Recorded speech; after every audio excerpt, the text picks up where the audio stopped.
Chapter 6. Sir Roger had summoned me to the control turret, with Sir Owain and Red John, who led Branithar on a leash. The bowman gaped at the screens and muttered horrid oaths. Word had gone through the ship that all fighting men must arm themselves. The 2 knights here were in plate, their esquires waiting outside with shields and helmets. Horses stamped in the holds and along the corridors. Women and children huddled back with bright, fearful eyes. "Here we are," Sir Roger grinned. It was eldritch to see him so boyishly gay, when everyone else was swallowing hard and sweating till the air reeked. But a fight, even against the powers of hell, was something he could understand. "Brother Parvis, ask the prisoner where we are on the planet." I put the question to Branithar, who touched a control button. A hitherto blank screen glowed to life, showing a map. "We are where the crosshairs center," he told us. "The map will unroll as we fly about." I compared the screen with the chart in my hand. "The fortress called Gantarath seems to lie about 100 miles north by northeast, my lord," I said. Branithar, who had been picking up a little English, nodded. "Gantarath is only a minor base." He must put his boasts into Latin still. "Yet numerous spaceships are stationed there, and swarms of aircraft. The fire weapons on the ground can blast this vessel out of existence, and force screens will stop any beams from your own guns. Best you surrender." When I had translated, Sir Owain said slowly, "It may be the wisest thing, my lord." "What?" cried Sir Roger. "An Englishman yield without a fight?" "But the women, sire, and the poor little children." "I am not a rich man," said Sir Roger. "I cannot afford to pay ransom." He clumped in his armor to the pilot's chair, sat down, and tapped the manual controls. Through the downward vision screens, I saw the land slide swiftly away beneath us. Its rivers and mountains were of home-like shape, but the vegetation's green hues were overlaid with a weird bluish tint. The country seemed wild. Now and again we saw a few rounded buildings amidst enormous grain fields, cultivated by machines. But otherwise it was bare of man as the New Forest. I wondered if this, too, were some king's hunting preserve, then remembered Branithar's account of sparse habitation everywhere in the Wurzgur Empire. A voice broke our silence, chattering away in the harsh, blue-faced language. We started, crossed ourselves, and glared about. The sounds came from a small black instrument affixed to the main panel. "So," Red John drew his dagger, "all this time there's been a stowaway. Give me a crowbar, sire, and I'll pry him out." Branithar divined his meaning. Laughter barked in the thick blue throat. The voice is borne from afar by waves like those of light, but longer, he said. Talk sense, I demanded. Well, we are being hailed by an observer at Ganturath Fortress. Sir Roger nodded curtly when I translated. Voices out of thin air are little compared to what we've already seen, he said. What does the fellow want? I could catch only a few words of the challenge, but got the drift of it. Who were we? This was not the regular landing place for scout craft. Why did we enter a forbidden area? Calm them, I instructed Branethar, and remember that I will understand if you betray us. He shrugged, as if amused, though his own brow was also filmed with sweat.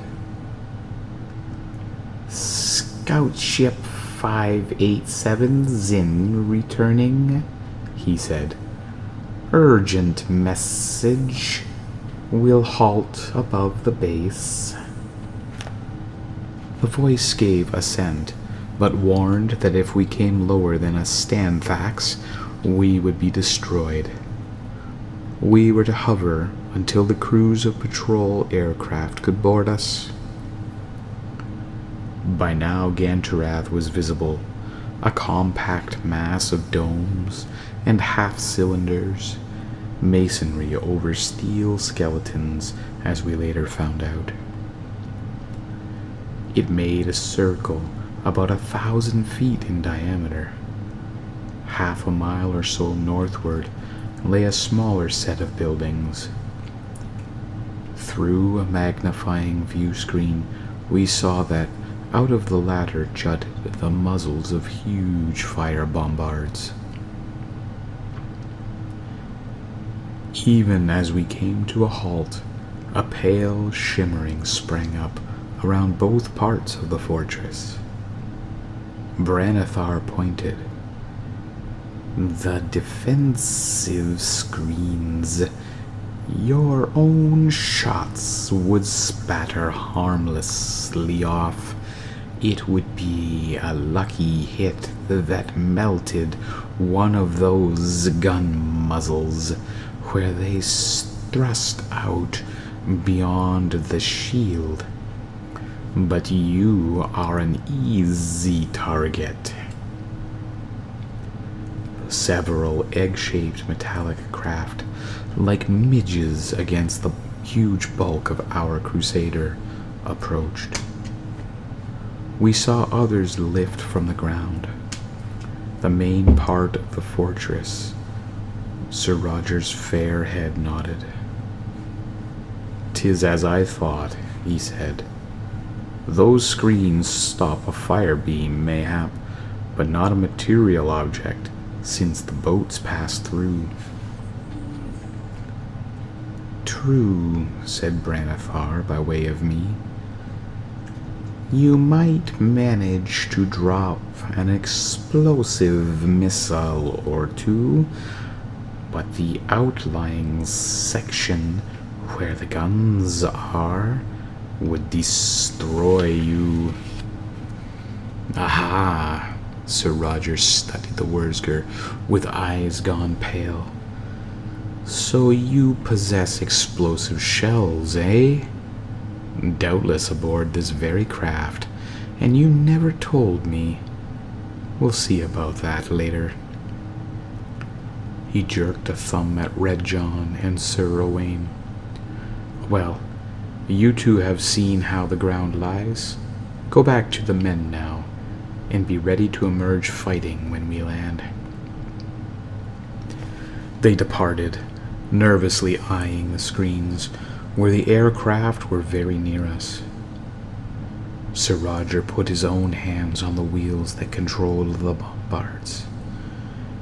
We had learned, with some experimentation, that those great weapons almost aimed and fired themselves. As the patrol boats closed in, Sir Roger cut loose. Blinding hell beams stabbed forth. They wrapped the aircraft in flame. I saw the nearest one cut in two by that fiery sword. Another tumbled red hot. A third exploded. Thunder boomed. Then all I saw was falling metal scrap. Sir Roger tested Brenathar's claims, but they were true. His beams splashed off that pale, translucent screen. He grunted. I looked for that. Best we get down now before they send up a real warship to deal with us, or open fire from the outlying emplacement. While he spoke, he sent us hurtling groundward.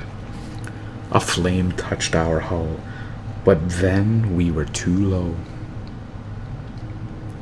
I saw Gantarath's buildings rush up to meet me and braced myself for death. A ripping and crunching went through our ship. This very turret burst open as it brushed a low lookout tower. But the battlements of that were snapped off. 2,000 feet long, incalculably heavy, the Crusader squashed half Gantarath beneath itself. Sir Roger was on his feet even before the engines went dead. "Hurrow!" he bellowed. "God send the right!" And off he went, across the canted, buckled deck. He snatched his helmet from the terrified Esquire and put it on as he strode.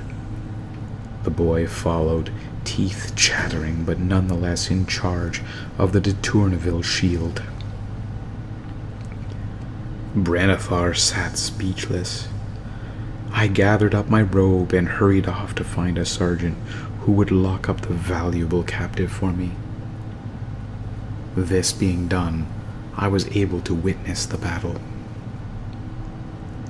We had come down lengthwise rather than on our tail, protected by the artificial weight generators from tumbling around inside. Havoc encompassed us, smashed buildings and sharded walls. A chaos of blue Wurzgriks boiled from the rest of the fortress. By the time I got to the exit myself, Sir Roger was out with all his cavalry.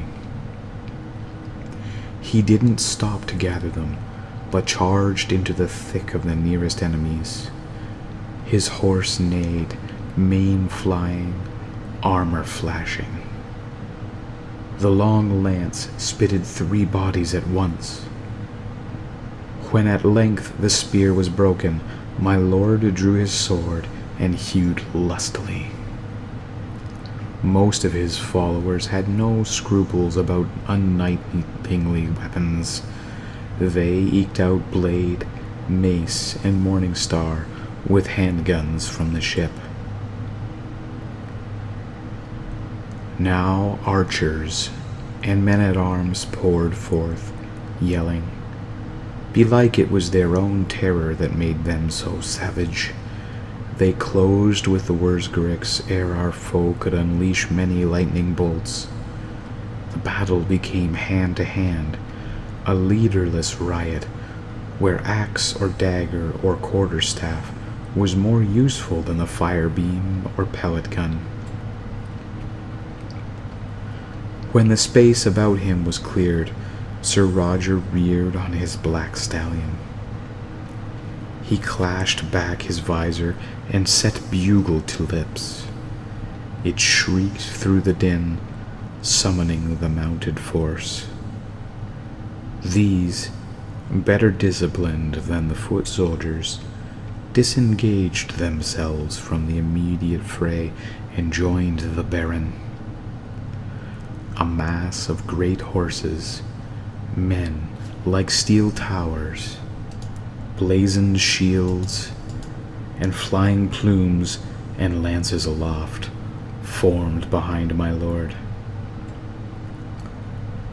His gauntleted hand pointed to the outlying fort where the skyward bombards had ceased their futile shooting. "That we must seize ere they rally," he cried.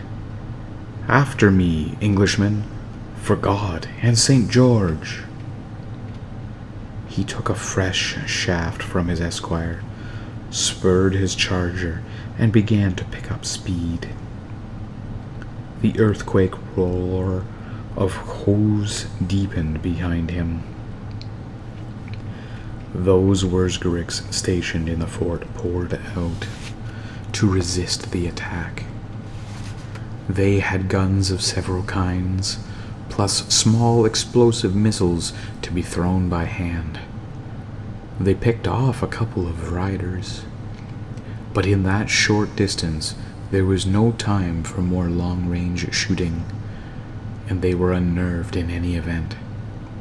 There is no sight more terrifying than a charge of heavy cavalry. The trouble of the Wurzgeriks was that they had gone too far. They had made combat on the ground obsolete, and were ill-trained, ill-equipped when it happened. True, they possessed fire beams, as well as force shields to stop those same fire beams, but they had never thought to lay down caltrops. As it was, the frightful blow struck their line, rolled over it, stamped it into mud, and continued without even being slowed. One of the buildings beyond gaped open. A small spaceship, though big as any seagoing vessel on Earth, had been trundled forth. It stood on its tail, engine growling, ready to take off and flame us from above. Sir Roger directed his cavalry thither. The lancers hit it in a single line. Shafts splintered. Men were hurled from the saddle. But consider, a charging cavalryman may bear his own weight of armor and have 1,500 pounds of horse beneath him. The whole travels at several miles per hour. The impact is awesome. The ship was bowled over. It fell on its side and lay crippled. Through and through the lesser fort, Sir Roger's horsemen ramped, sword, mace, spurred boot, and shod hoof. The Wurzgeriks died like swatted flies, or say rather, the flies were the small patrol boats buzzing overhead, unable to shoot into that melee without killing their own folk. To be sure, Sir Roger was killing their own folk anyway, but by the time the Wurzgeriks realized that, they were too late. Back in the main section, where the Crusader lay, the fight sputtered down into a question of slaying Bluefaces, or taking them prisoner, or chasing them into the nearby forest. It was still one vast confusion, though, and Red John Hayward felt he was wasting the skill of his longbowmen. He formed them into a detachment and quick-stepped across open ground to aid Sir Roger. The patrol boats swooped low, hungrily. Here was prey they might get. Their thin beams were intended for short ranges. On the first pass, 2 archers died.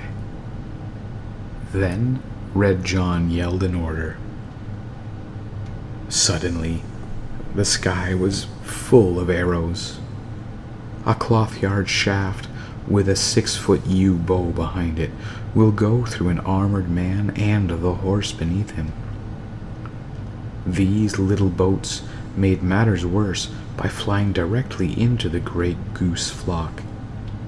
Not one of them escaped. Riddled, their pilots quilled as hedgehogs, they crashed. The archers roared and ran to join the fray ahead. The spaceship which the Lancers had knocked over was still manned. Its crew must have recovered their wits. Suddenly, its gun turrets spurted flame. No mere hand weapon beam, but thunderbolts that knocked down walls. A horseman and his steed, caught in that fire, were instantly gone. Vengefully, the lightnings raked around. Red John picked up one end of a great steel beam, part of the dome shattered by those bombards. 50 men aided him. They ran toward the entry port of the ship.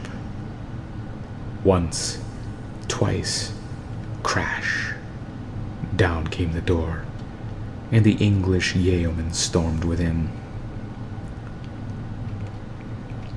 The Battle of Gantarath lasted for some hours, but most of that time went merely to ferret out the hidden remnants of the garrison. When the alien sun smoldered westward, there were about a score of English dead. None were badly wounded, for the flame guns usually killed if they hit the mark at all. Some 300 Wurzgeriks were slain, roughly an equal number captured. Many of these latter were minus a limb or an ear. I would guess that perhaps 100 more escaped on foot. They would carry word of us to the nearest estates, which, however, were not very close by. Evidently, the speed and destructiveness of our initial attack had put Gantarath's far speakers out of action before the alarm could go abroad. Our true disaster was not revealed till later. We were not dismayed at having wrecked the ship we came in, for we now had several other vessels whose aggregate volume would hold us all. Their crews had never gotten a chance to man them. However, in her atrocious landing, the Crusader had burst open her control turret, and the Wurzger navigational notes therein were now lost.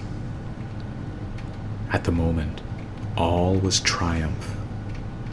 Red splashed, panting, in scorched and dinted armor, Sir Roger de Tourneville rode a weary horse back to the main fortress.